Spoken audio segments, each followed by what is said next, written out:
Indiana football has been on a ride this year, and they aren't done yet. The regular season may be over, but the Hoosiers are headed to the Gator Bowl to take on Tennessee. It's time to take a look into how a few key players got the Hoosiers headed to Jacksonville. While some of MLB's best teams are getting ready to take October, others are trying to figure out exactly where they went wrong. For some, the solution is simple. It's out with the old and in with the new. Managers, that is. Ned Yost was the most recent to announce his retirement after 9 years and a World Series win with the Kansas City Royals. He will retire as the winningest coach in the club's history with 744 wins to date.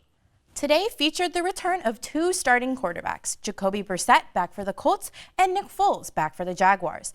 Jacksonville could certainly use a boost from Foles as they sit at the bottom of the division, and the Colts counting on Brissett to keep them atop of the division, tied with the Texans. After falling hard to Ohio State last weekend, the Indiana football team looked to bounce back against UConn. And that they did, shrugging off last week's loss with a 38-3 victory over Connecticut. November, the time of the NFL season where the contenders get separated from the pretenders. The first half of the 2019 campaign is officially over, and teams are already jockeying for playoff position and seeding. Wins and losses from here on out make a big difference in who hosts the playoffs, who travels, and who stays home.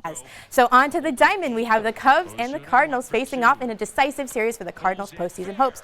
Here we have Marcell Ozuna sneaking it on past the third base line, knocking in Martinez, and making the deficit just to 2 runs. And now Albert Almora smacks it into right. That brings in Contreras and La Stella. 2 runs for the Cubs, and the Chicago Cubs win it 8-4.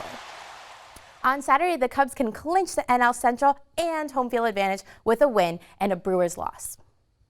Throughout the remainder of the season, Coach Newman is making sure that his players have a winning mindset and that they know what is expected of them. No matter who comes into our house, no matter where we go, no matter how highly ranked the teams we're playing, we've got to beat them. We got to play with teams. We can't let teams walk all over us, and we can't have any mental slips against lesser teams that we need to beat. After beating Xavier tonight, IU men's hockey reached a program milestone, notching their 12th win of the season, the most for the program since they moved into Division II. But Coach Newman isn't satisfied yet.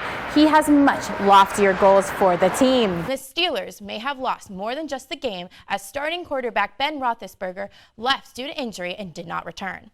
And Patrick Mahomes threw 4 touchdown passes in the second quarter as Kansas City shut down the Oakland Raiders 28-10. We'll be right back after this. For IU Sports Media, I'm Becca Carney.